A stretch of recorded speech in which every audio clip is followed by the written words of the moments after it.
Welcome to the Open Hearted Podcast.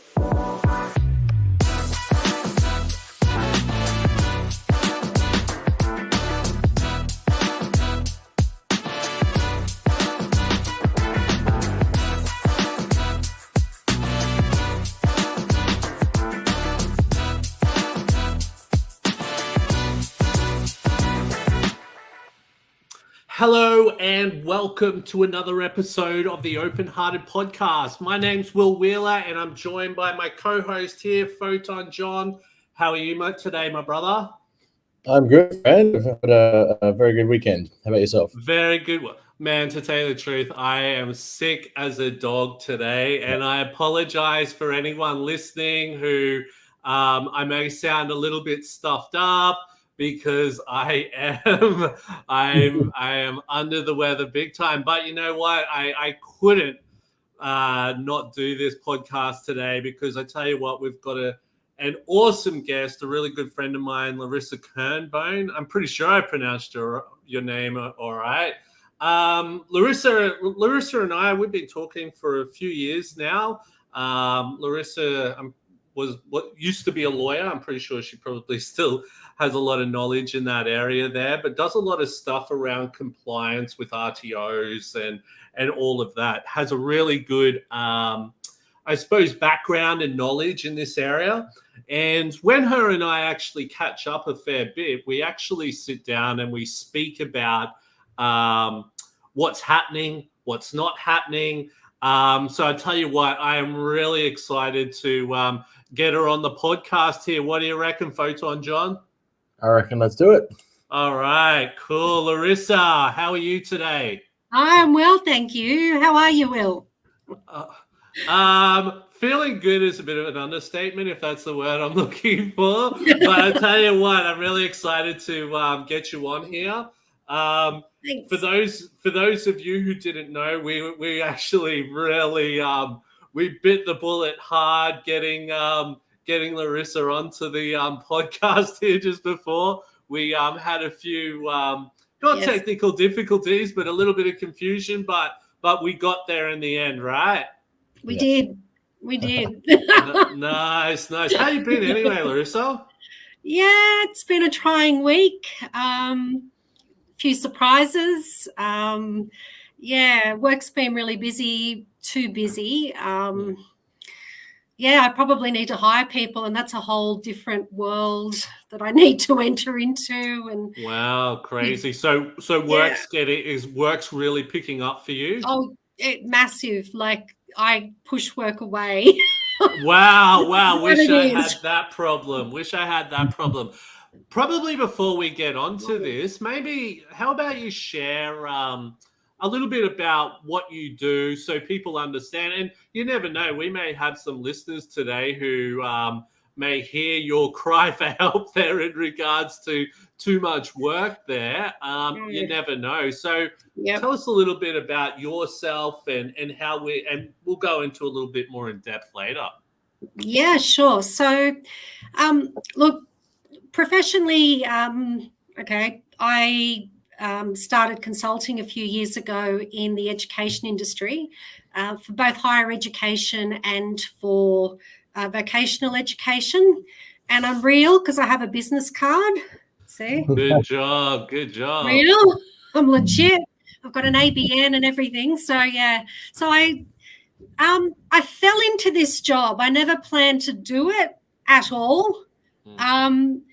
I was in a job at university, and so I worked for ASCA, the regulator for vocational education, for about 6.5 years, and then I moved out to Central West New South Wales, and I figured that travelling 2 hours each way with emerging neurological conditions was probably not the best thing to do, and landed in higher ed, which was sort of only an hour away. And then I hated that. And so I quit my job and I went out and I just put something on LinkedIn and said, "Hi, I'm out. I'll go consulting," and I've been flat out ever since. And that was Wow, crazy. yeah, So, we've spoken about this in the past. You've done a lot of stuff with ASQA, and you and I have sat down and spoken about a lot of the stuff regarding ASQA in regards to neurodiversity. And I think that'll be really something cool to talk about today. But before we go into anything, I'd just like to say, if there is anyone listening, please feel free to ask questions. That it's really cool while we're talking. If people have questions they'd like to share, also too, if you can, maybe comment through and say where you're from. We always love to hear where people are from, and yes, please ask questions because we love to hear from it. So what we might do, we might actually, before I do go into it, I might just quickly do some housekeeping stuff. So those of you who are listening, sorry, I'm trying to talk and being a bit stuffed up at the same time. Please subscribe, like, and follow our social media pages. It does help us extremely well. Because we're able to get out these awesome short talks and really get this information out there in front of people who might need to benefit from it the most. One thing I will say, we have started this podcast at 5:30 p.m. and it goes live all the time. Reason I say this is I'm noticing a lot of people are watching the podcast after it's gone live, and I'm getting all of these comments coming through, which is fantastic, but it's really hard for us to comment back when we're not there. So just be mindful of that there. So Larissa, you ready for this? Yeah, I've prepared something, and I suppose it's A, B, C, D, E, F, and it sort of goes into really initially who I am, how things have changed for me over the past few years in terms of disability, and adult education, and I suppose adult versus vocational education, my experience consulting. But my real piece that I really want to get out is the issue of training packages, disability, and reasonable adjustment, which is something we've had a bit of a discussion about. Yeah, and the cool thing is we will actually get into that in a sec. So what I really wanted to start with was, let's start with basics. So because we've probably got a lot of people here who maybe are learning about neurodiversity, and this is what it's all about. We really want to try to educate people about this and why it's important. So probably my first question today is, why is having an understanding of neurodiversity important in adult education? So, for example, teachers, for example, registered training organizations, or even colleges and universities and so forth. What are your thoughts on that? Yeah, sure. Thanks. So look, adult education is really, just to define it, I suppose, you're dealing with people traditionally 18 years and over who have entered the education system, and they're not studying really, well, for my purposes, a degree. They're studying maybe a certificate, 2, 3, 4 diploma. So they may not have necessarily finished high school for whatever reason. Some of it could be psychosocial disabilities or physical disability, or there's some barrier there to them actually getting to the HSC or getting to university. But again, when you deal with a student, this student has generally come of their own will and they want to improve themselves as an adult. And I think that's the basic premise, that you've got some students who come in through a government program and they're forced to do it, that type of thing. But for the most part, you've got I say kids. I'm late 40s, and I feel like I'm. I know what you mean, because sometimes when I'm like training, I might have people who are older than me, and I remember I'd always, and this is when I first started, I'd always be like, yeah, I've got my kids coming in today, and I'm like, hang on, students. Students. Yeah, exactly. Yes. But it's easy to do. Yeah. You were talking a little bit there, Larissa, about barriers. We kind of had planned to ask this later, but it kind of leads into it. I'm autistic, so I didn't finish high school because I had many problems there. And I have thought repeatedly since high school, about wanting to go and do further education. I ended up falling into a good career, but what do you think? What advice could you give to someone who might have struggled in school, who feels like they is a little terrified of the idea of going back to a place that might not necessarily support them? Are there good resources online, or do you think adult education in general is better equipped these days? What advice would you give to someone who's a little bit scared of the idea because of their neurodiversity? I would say two things. Number one, be clear about your goals, because the people around you, they come and they go. Yeah. But know inherently what you are good at and what your passion is as well, and what you want to achieve, because you live with your own body, your own mind, your own soul.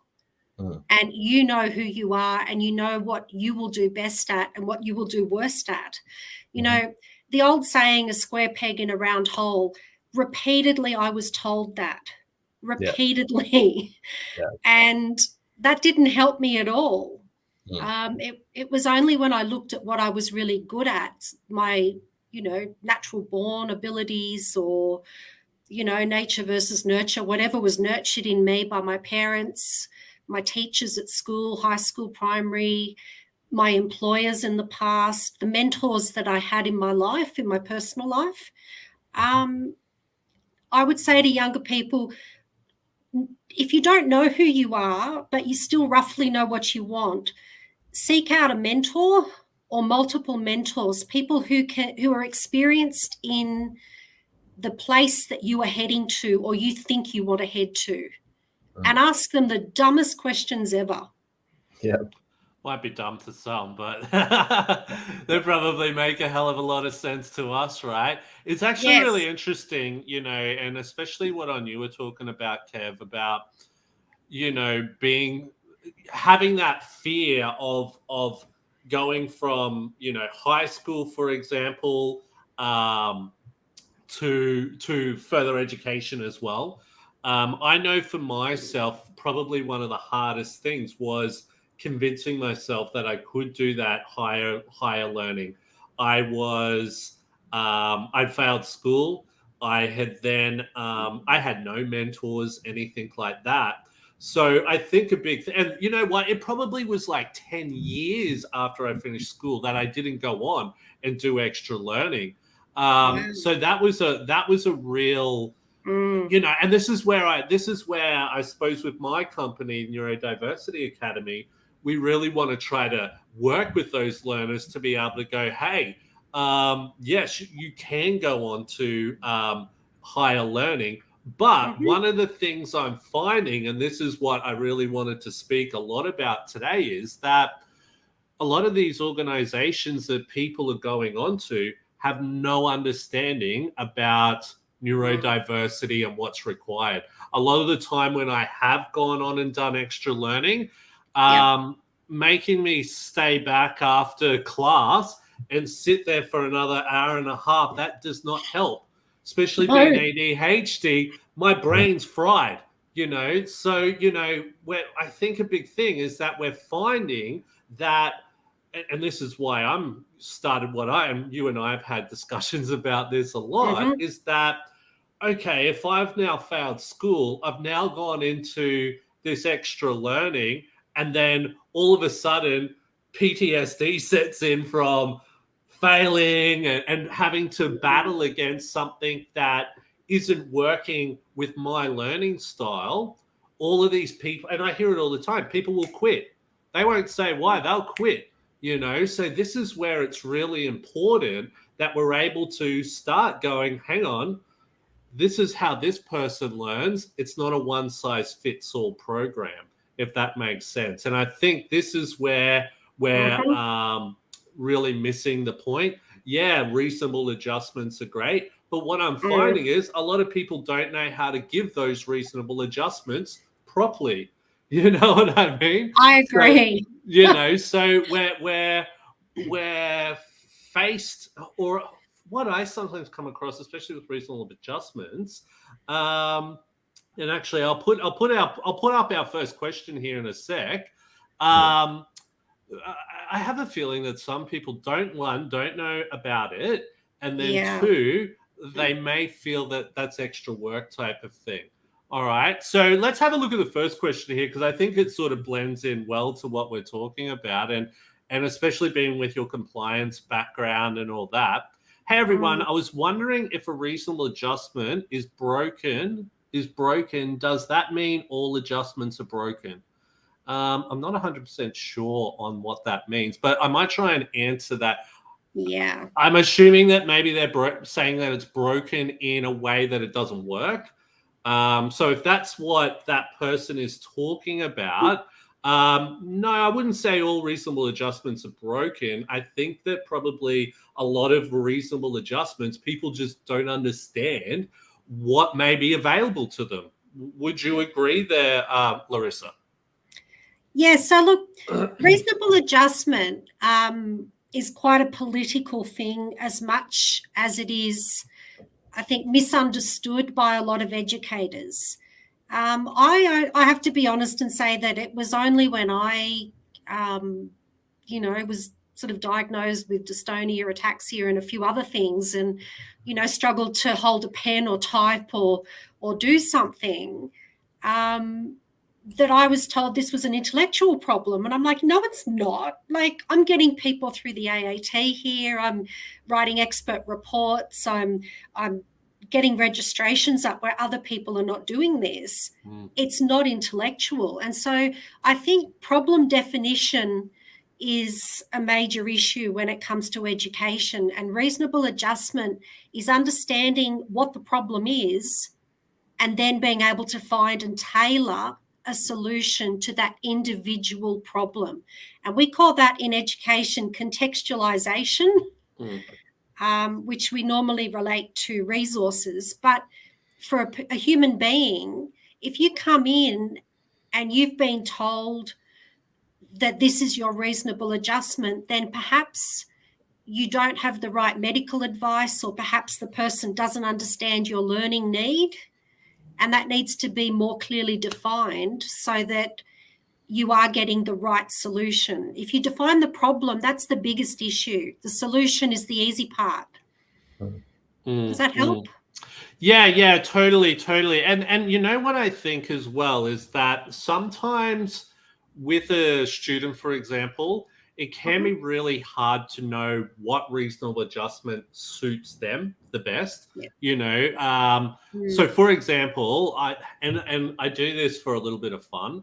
I go and people probably think I'm crazy when I say this, but I do. So for example, I'm doing like a front-end web development course, right? So it's a boot camp.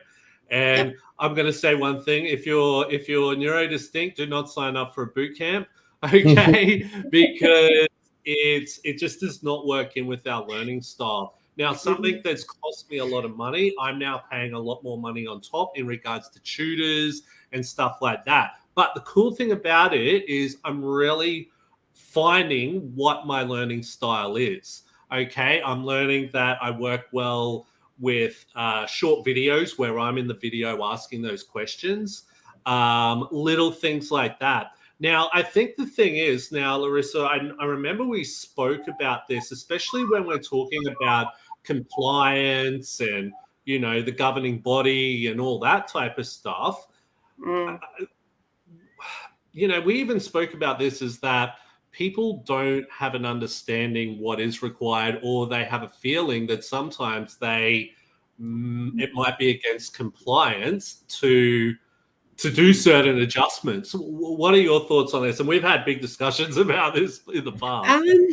Look, Reasonable adjustment, which is what it is a very political topic, and it's a topic that when people hear it, they think, oh, I've got to spend money. And a lot of the time, there's a really simple solution, and the solution is sitting right in front of you. It's the person who's been living with the disability that's clearly managed to enroll, clearly managed to buy their textbooks, clearly managed to study and get to a point in their course where they're up to being assessed.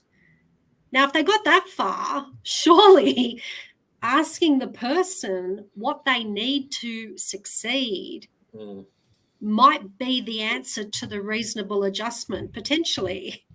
I might just ask as a layman. I'm considering that other people out there thinking what I am, which is I haven't heard this term until just now. Could you get maybe sort of a broad overview? Is this general policy? Is this is there a new bit of legislation covering this? What exactly is the attitude?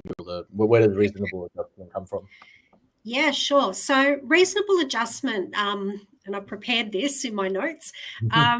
It's a core concept that supports people with disability that's clearly not well understood, not even by lawyers, okay? Not by administrators in government.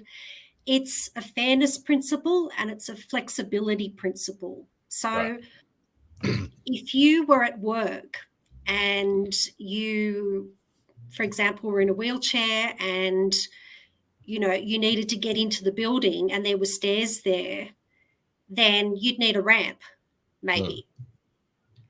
So it's fair that you can get into the building, and it's flexible because they can take the ramp away when you're not there and other people are free to use the stairs. That's not a major issue. It's just a piece of wood, really.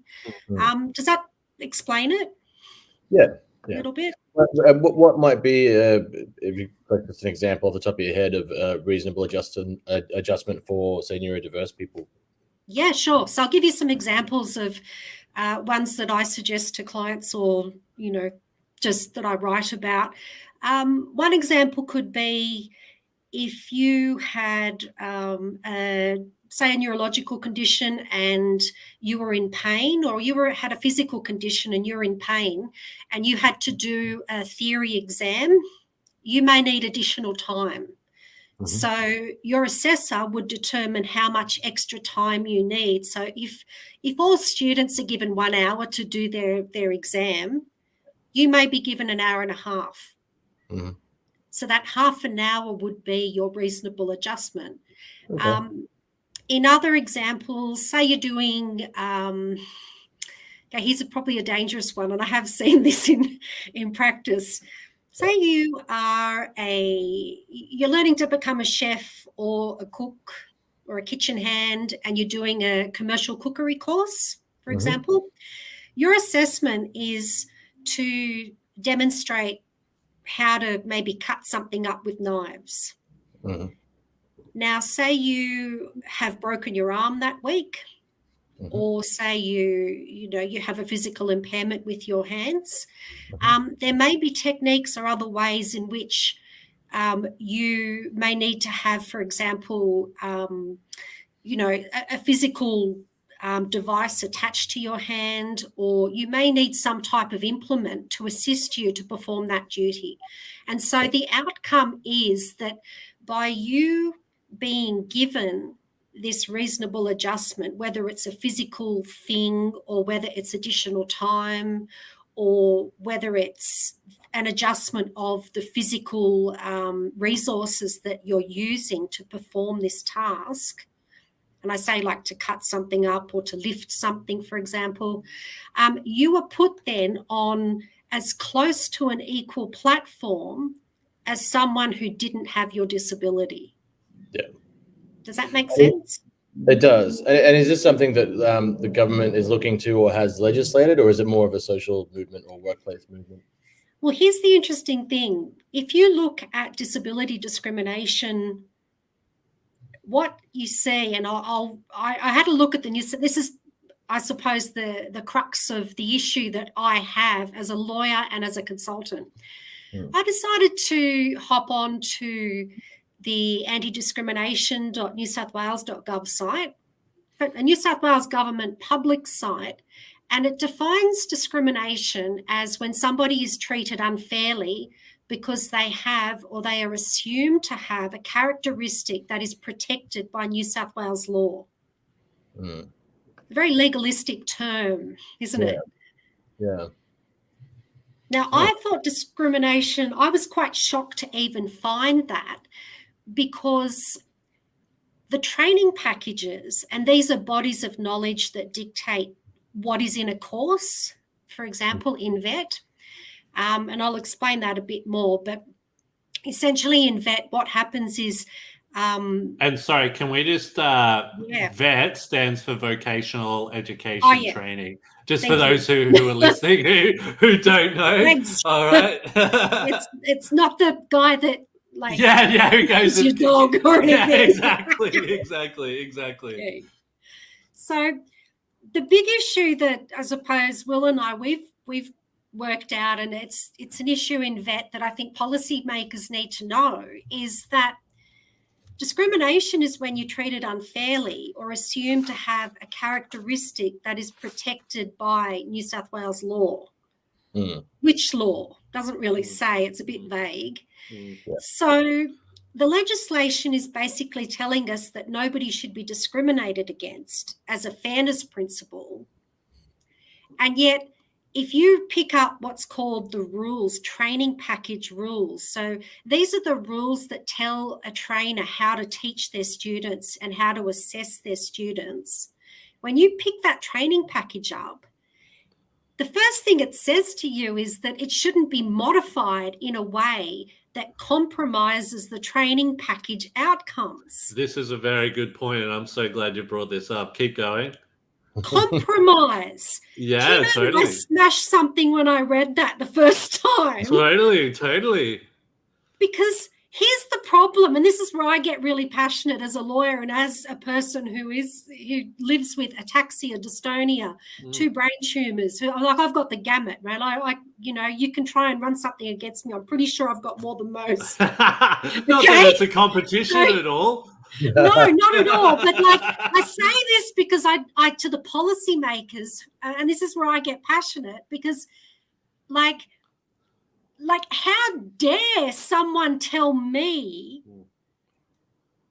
that something else should not be compromised, and that training package sits on a higher level than me, the learner, who just wants to learn and go get a job. For goodness sakes, I just want to go and look at the abilities that I do have, not what I can't do, but what I can do.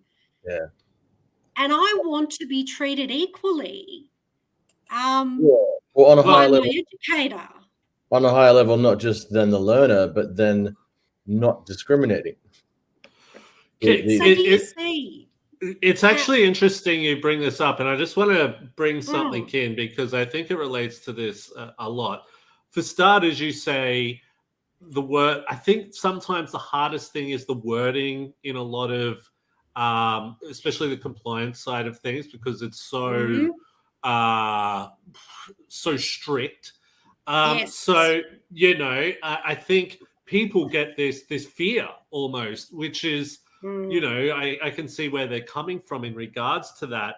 But, I think the biggest thing that I've found is, we spoke about the enrollment. We spoke about the enrollment process and all that before. The big thing is, someone might be able to enroll in a course. But what I've noticed a lot of the time is that there's actually procedures that need to be done within that enrollment stage.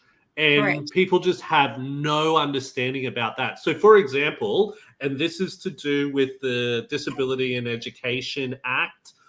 Do not ask me what year that is, but I'm sure you can find it. Yeah, you can actually find this online. So, for example, someone with a disability, when you sign up so obviously, Larissa, you've probably seen 1 million enrollment forms. In those enrollment forms, you've got an area where you can tick if you've got a disability, and then that person will write in there what that disability is, right? Now, what's supposed to then happen is that organization then needs to go and approach the person enrolling and, ask them, hey, look, what reasonable adjustments do you need? Tick. What support do you need? And, show them the support that they need through that entire process there. Okay. And when I mean not just the enrollment process, when they go into class, the learning process, all of that type of thing. But what's happening is people are signing up, handing in their enrollment form. No one hears nothing. The only time someone will hear something is when the trainer's now going, man, this guy has no idea. They're useless or whatever like that. Or the person then goes, hey, look, I'm dyslexic. What's going on? I said that on my enrollment form. What's going on? You know what I mean? So from day one, and I can tell you right now, and I do this on purpose, I sign up to courses just to see what certain registered training organizations do, and they miss that big time. And now they all know to look out for you, Will. Yeah. But I'm telling you, don't mess with me, because I know the proper procedures that need to go into place. The reason why I'm so passionate about this side of things is that I've signed up for courses before, and I'll use the TAE as an example. So the TAE is like, is it training and education? What's it called now? It changed so much. It's like TAA, TAE, but training and assessment or training education assessment. Yeah, so it pretty much means you can train people, and you're pretty much like a teacher type of thing. Not a teacher in school, but vocational education training and teaching. Okay. Right. Now, the thing was, when I signed up to that, I said to people, I said to the people I was signing up, I'm like, I'm dyslexic. I'm going to need to have reasonable adjustments. They're like, look, don't stress. Everything will be all good. I'm like, great. Went to the training room. The training room was a boardroom. There was no visual aids. They had the windows open with all this busy traffic going off. So obviously someone who's dyslexic, ADHD, my mind's like everywhere. Yeah. And I was like, okay, well, they said everything's okay. So I filled out everything best I could, handed it in, and then boom, they blasted me a new one. And I'd never felt so discriminated against. And, and I was, because, being a trainer and assessor, I was about to lose my my TAE because, the cutoff date was coming and all that. And these people were like, no, we're not just going to give it to you. And I'm like, I don't want you to give it to me. I want you to train it to me in the proper way. And they're like, oh, you can go down to Kiama and sit with these people. I'm like, no, I shouldn't have to go down there and do that. You guys stuffed up. And I even showed them like the enrollment form going, look, I said this, you haven't done anything, but this is what's happening, right? We're getting to a point where people don't have an understanding that this is the process. And I'm talking about registered training organizations. Then these people are getting in these courses and feeling isolated and quitting, where we know that these people can go on and do some really great things when they're given the right support and all of that type of stuff there. Totally. Yeah. By the way, just a quick hello to everyone in the chat. We can see you. We've actually got a fair few people coming through today. So thank you so much for everyone who's signing through and commenting and all that. Sorry, I'm struggling to breathe here, but it's okay. Now, in saying that, let's say we won't say let's say I'm a neurodistinct person, because I am. All right. But let's say a neurodistinct person wants to sign up for a course All right, they're passionate about something, all of that.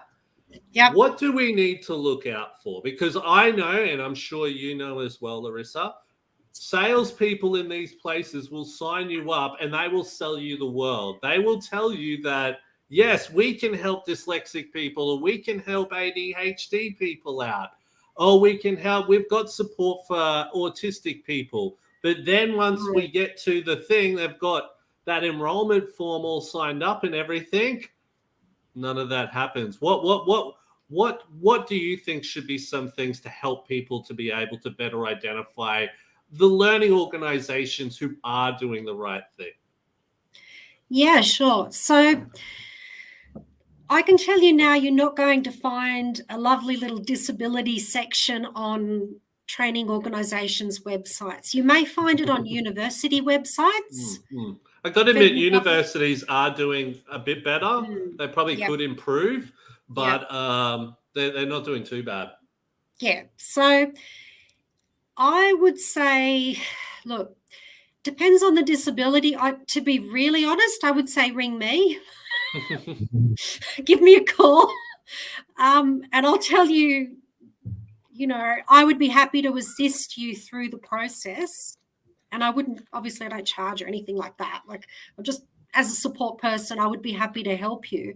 I suppose it depends on the type of disability that you. But sorry, can I say, Larissa, you shouldn't have to do that. You shouldn't have to. Do you know what I mean? That's great that you're doing that, but you shouldn't have to do that. I know. You know what I mean? And another thing as well, like a big thing I say is do your research, right? Now, the big thing I notice is you have a look at a lot of training organizations out there. Go check them out on Google. Do they have Google reviews there? If they don't, hey, maybe that's telling me something. Okay, so if you're coming across a training organization that doesn't have any reviews anywhere, big red flag right there. That's my 2 cents. Look, there are a few ways you can determine. It is very difficult. Look, even I struggle to identify, and I've been around here for 10, 12 years. So with my education and my background and my knowledge of different training organizations, it's very challenging.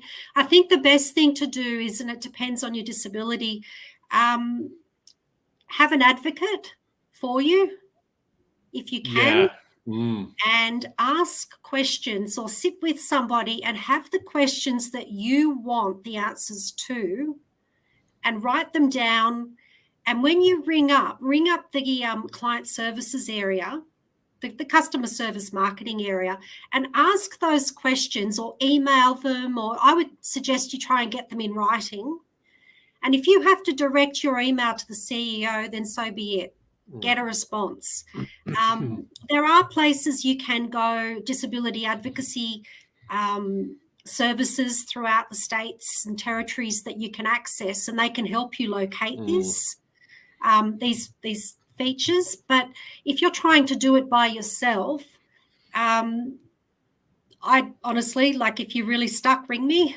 And if you can't get through to me instantly, or you need a quicker reply, let me know. But generally, I would say there are a lot of not-for-profit organisations or RTOs, or ones that specialise in, health services and those sort of training products. They tend to know more about disability because they're teaching disability. It's on what's called their scope of registration. So if you find an RTO or a training company that may have some experience teaching disability, then that would be a good starting point, because at least you're dealing with trainers who would need to be competent in teaching disability services or individual support, and they would be working in the industry because that's part of their legal requirement to be a trainer in that area. See, personally, sorry, you go, Kev. Yep. Where might someone go to get in touch, Larissa? Because we got people in the chat asking for help already. Oh, really? So I think you sort of said it before, just in regards to reaching out to some of the disability employment service places, stuff like that, Larissa. Yeah, definitely. Definitely. I can probably get some type of a list together as well if everybody, can be really Probably specific. connects with you on LinkedIn or something like that. Yeah, definitely. Maybe if you could put a list together and we could put that out through our social media pages as well, that could be cool. Now, with what I would probably recommend to most people is when you look at private training providers and then you look at government training providers, so TAFE would be the government training provider, they tend to be far more equipped to deal with disability simply because they have more resources, okay? They have more physical resources. They have more access to those additional resources if they need them. But they also need, I suppose, they're sort of more catered for, how could you say, more investment in those areas, because we're looking at organisations that are there for a profit. I mean, and that's not a bad thing. There's absolutely nothing wrong with running a business and making a profit. But not everybody who is running a training organisation for profit is going to turn their mind and heavily invest in disability aids and supports. In saying that, you need to push back as well as somebody who may need those things and say upfront and be assertive. And I know that's very difficult because I have found that difficult, even with my experience, that you've just got to say, look, I need this. And can you provide it really directly? Is that common with, sorry, did you want to finish? No, you go, Kev. Is that common with government-funded organizations? Really, I remember in 2005, I went to work for Telstra. They'd just become a private entity at that point, but there was still obviously a lot of process and stuff in place from when they were a government entity. And even back then, they were really big about anti-discrimination and supporting disability. And I was really impressed. Is that sort of a bit of a common difference when it's a government organization compared to a private one? Yeah, look, I mean, a lot of private ones, they're set up for profit. They are, look, generally most people in the private sector, unless you've got a very specific provider who, as I said, like has that experience in health services, why would they even turn their mind to disability other than to tick it off as a compliance requirement? They increasingly outsource, counselling services and other requirements. And I think you just need to make it very clear to them. And what they generally do is they will engage somebody externally who would have expertise in this area to come and sit with the learner and say, look, if they're doing it right, compliantly, what do you as a learner need? How can we support you? And maybe have a little interview with that learner prior to them in actually accepting the enrolment. And that would be fair to the learner. I can tell you a lot of those privately owned RTOs do not do that. I've never heard of any, and I suppose a big reason why I started building Neurodiversity Academy was for that reason, because I was just coming up against it all the time. And even when I would suggest my reasonable adjustments, I'd just get all these blank looks a lot of the time, which is really frustrating. And you know what? I had people call me in tears saying the exact same thing to me a lot of the time there. So, I think there is a lot of work for some of these organizations to really step up because, and I'll say this, we're starting to see a big rise in neurodiversity. It's only going to get bigger. And if these organizations don't have the right resources in place or the right help, they're going to get sued big time. We're already starting to hear of places over in the United States and that who are getting sued for not having the right tools in place to help certain workers, or things have been worded in a way that has been offensive to a worker or whatever like that. the same is going to happen here in Australia. And this is why neurodiversity and understanding that, investing in neurodiversity and education and all that is huge, because it's the future. We're only going to get bigger and bigger, because I can tell you right now, where I get so many people connecting with me all the time. So, and they're not just neurodistinct people, they're allies as well. So that tells me that this is only going to get bigger and bigger. Yeah. Well, one of the biggest problems that I'm finding, and it's something that stands out immediately. So I set up RTOs as well, and higher ed providers. And so part of that setup means that I always say to them, look, I know we're living in a world of Zoom, but I want to see your premises and your resources physically. Yeah, I'm totally. driving down to you. I don't care where you are. I'll fly to you. I want to see your building. Can I tell you how many times I have turned up and been brought to a door, and behind that door is a humongous staircase. And I look at them and I say, I'm going to be straight with you. Sometimes my walking's not too great.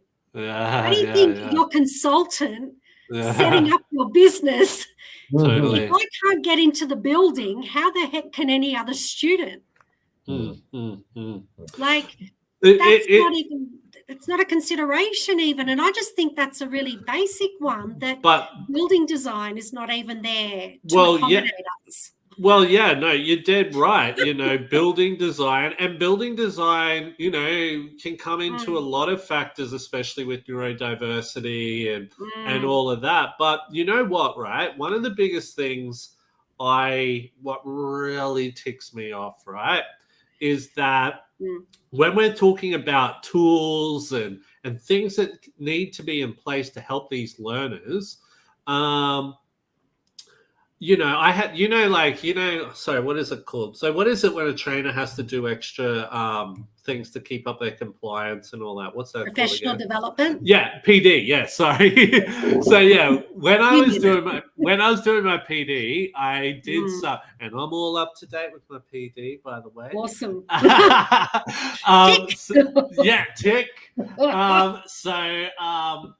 I did a disability in education, like PD, a few months ago now. And look, the ladies who ran it, they seem really lovely.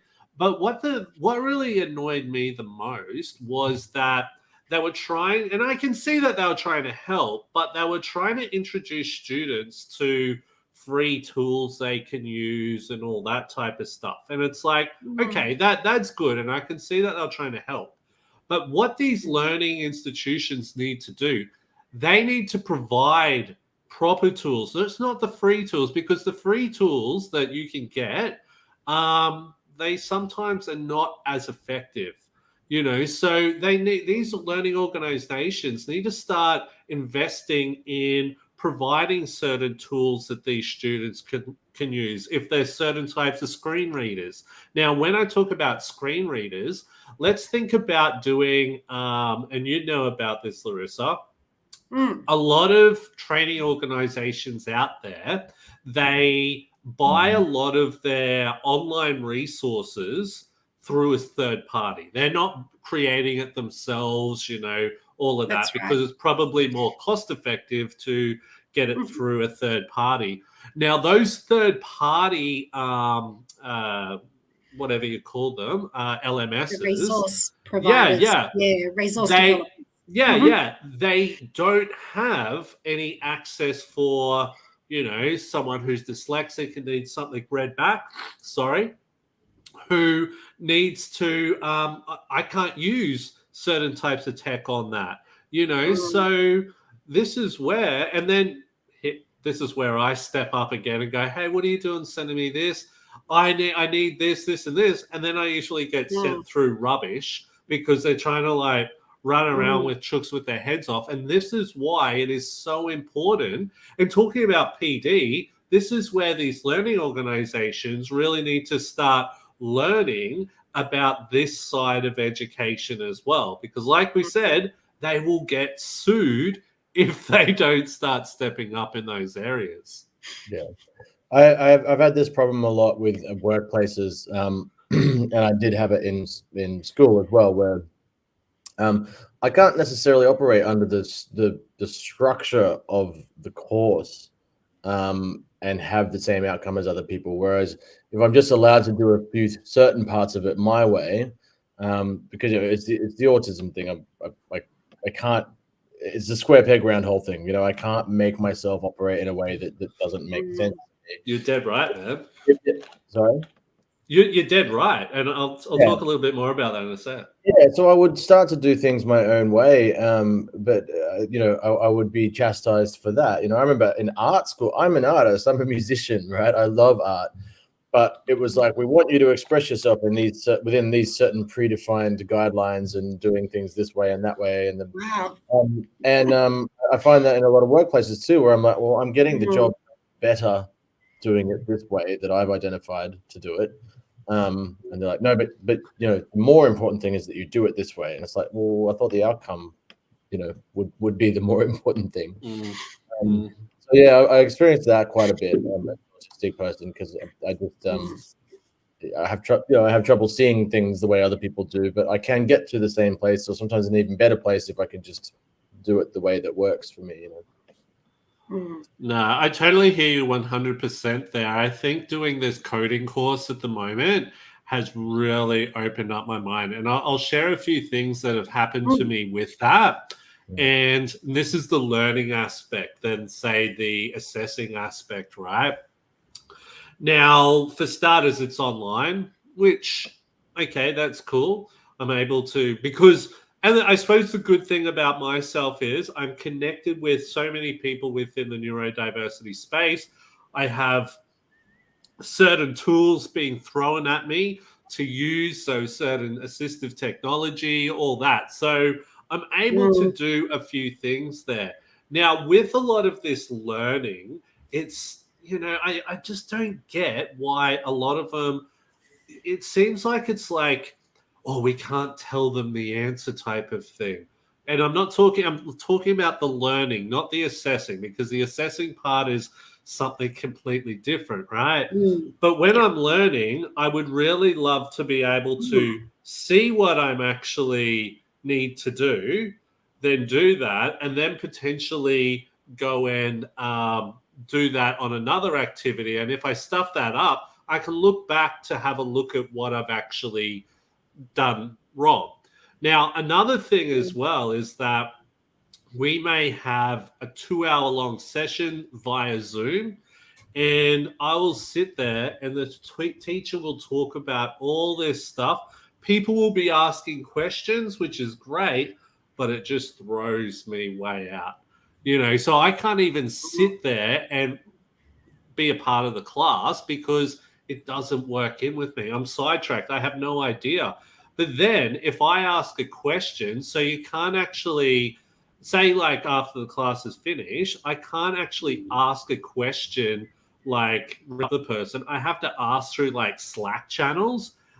And then the teacher will be saying, hey, go back and watch the video. We went over that. So I need to sit there and watch a 2-hour-long video just to find one little thing I'm looking for. Now, is that neuro-inclusive? No, it's not. Because it should be broken up into very small sections. This is what you do for this. This is what you do for this. This is what you do for this. And this is where it is really showing me that there's this huge problem in regards to the learning aspect with neurodistinct people. You know what I mean? I think, Will, as well, the problem's been, if you have a look at the TAE, so for those listening in, before you become a teacher in VET, in vocational education or trades education, you have to do a certificate in training and assessment. Now, within that course, there's this one unit that they tack on the edge, which they've now made compulsory back in 2018-19, I think it was, address learning literacy, I can't even say it, and numeracy. And yet if we have so many learners who struggle, in different ways. I mean, you've just got this one unit that appears to address just a very small, minute aspect of disability, which is language skills. And even then, that's often not a disability per se. It's the poor person probably speaks 10 languages, but just doesn't grasp English very well. Yeah, totally. I've come across a lot of very smart people who maybe speak a different language and they're still struggling to learn English, Yeah, you make some really good points there. But what we might have to do, we are getting close to finishing it up there. Did anyone else have any more questions they wanted to ask Larissa? We have about 5 minutes left. Larissa, was there anything else you wanted to share with our audience today? Yeah, look, let me just have a quick look at my notes. So I could talk to you a lot about this, but I think just as we're coming to the conclusion, reasonable adjustment for people with disabilities costs. That's what it does. It costs a lot of money. And what I would like to see is that, while we can focus, I suppose, and it sometimes for me even feels so negative because you see someone that has maybe a physical or a mental intellectual disability or ADHD, as many of my friends have, and they come to me and say, should I do this course? And when I look at them and when I look at myself, even as a learner, and what I've been able to achieve along the way, thanks to some really good people all around my life, I think that it's so negative that people out there don't have their eyes wide open, that there are so many lost economic savings for our economy where businesses and government don't invest enough. We're not a burden. We're an asset. And I know I'm an asset. I'm probably one of the most disabled technically consultants in the whole industry. Totally. And yet I'm getting people through every registration. I'm winning cases in the AAT with my expert reports. I'm an expert in my industry. How does this add up? This is inconsistent. This does not make sense when I rock up with a walking stick or a frame to court and they look at your resume and they see me come in and go, we've got the right girl. Yeah, interesting. And so I think that most students at the end of the day, they expect a job. It's an employment outcome. And training packages have things called employability outcomes or employability skills. And yet someone with a disability may not be aiming for that as well. And so I think we need to go back and look at our industry engagement for training packages.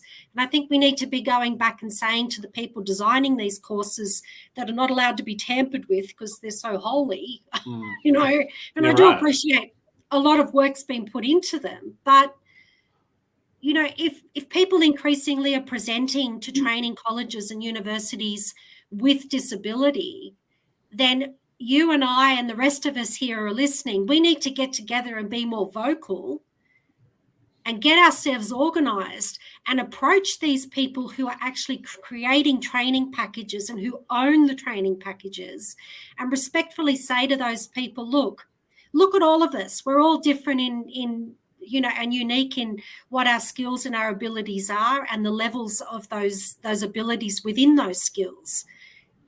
But we all want a job at the end of the day. And that's it. We just want to learn what everyone else knows in the way that we need to learn it. So why don't we work together as a neurodiverse community with the owners of these training packages? Totally. That's what we're asking for, isn't it? Yep. And just say, look, here's what our needs are. Why don't you come and meet us halfway? Totally. We're not asking for much, are we? No. We're just asking for a fair go. That's it. We can offer unique things. We can offer unique things. I have people say to me a lot in my industry, which is database search engine optimization. They say, "Oh, I never thought about it that way." I'm like, "Well, that's because you don't think the way that I do." And I exactly. I I just see things that That's other right. people don't, especially like pattern recognition, all that kind of stuff. So it's whatever reasonable adjustment they might need to make, they'll get a trade-off for it. They'll get a big Totally. positive. Totally. Well, look, thank you so much, Larissa, for coming on today. We could probably go on forever here, but this is probably, and really, we've only just touched the surface. So we may have some other stuff come up in the future that we could really talk about as well. Thank you so much for coming onto the podcast today. It's been really great. It's been good to talk about a lot of these issues, especially what you and I have sat down and spoken about. Hey, have you had much snow out your way this winter? No, we got a thing yesterday that I call snail, which is a combination of snow and hail, because by the time it hits you, it's mushy. And it comes down really hard. So it's like a bullet coming from heaven. Crazy. Well, let's hope you get a bit of snow up there. I heard there's some cold fronts coming in the next week or so you may get some more up there. But besides that, Photon John, how are you, my man? Did you have anything else you wanted to say before we go? No, I'm good. This was a great chat. I think I'd like to chat with Larissa again at some point. Great. I apologize if I've been a bit controversial, but I need to just say what the obvious is. I don't think you've been controversial at all. I think this is what, and you have actually been open-hearted. Am I right? You've been open-hearted about this area, and this is what the podcast is all about. Okay, exactly. So thank you so much, Larissa. If anyone wants to connect with you or do more business with you, where can they go? Where can they find you? I'm on LinkedIn. Larissa Kernebone. I pronounced your name wrong before. Yeah, right. Look, there's no formal version of it, and it's my husband's anyway. Kernebone. Okay, cool. We don't even know where it came from. We're still working that out after 26 years. So. Oh, wow, crazy. Anyway, we've got to wrap this up. Awesome. So check out Larissa on LinkedIn there. I'm sure if anyone is connected with me, I can connect you with her. No problem at all. Photon John, thank you so much for being my main man today. And for all the listeners and everyone who's been commenting today, thank you so much. And please follow us on all of our social media platforms. My name's Will Wheeler, and this is the Open Hearted Podcast. Till next time. Cheers, bro.